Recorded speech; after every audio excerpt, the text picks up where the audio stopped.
দেশে বর্তমানে ১৫ লাখ সরকারি কর্মকর্তা কর্মচারী বেতন পাচ্ছেন ২০১৫ সালের পে স্কেল অনুসারে।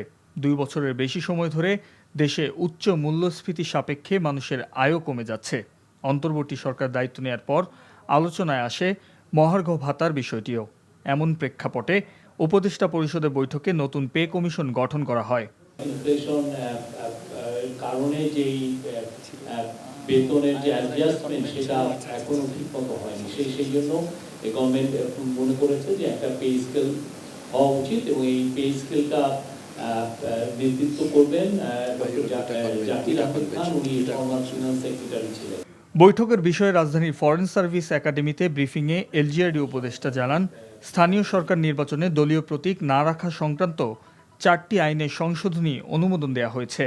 যে ধারাগুলোর মাধ্যমে দলীয় প্রতীকে নির্বাচনের সিদ্ধান্ত হয়েছিল সেই ধারাগুলো আজকে বিলুপ্ত করার প্রস্তাব উত্থাপন করা হয়েছিল এবং সেটা উপদেষ্টা পরিষদে অনুমোদন করা হয়েছে। ফলে দলীয় প্রতীকে স্থানীয় সরকার নির্বাচনে অংশগ্রহণ করার আর কোনো সুযোগ নেই।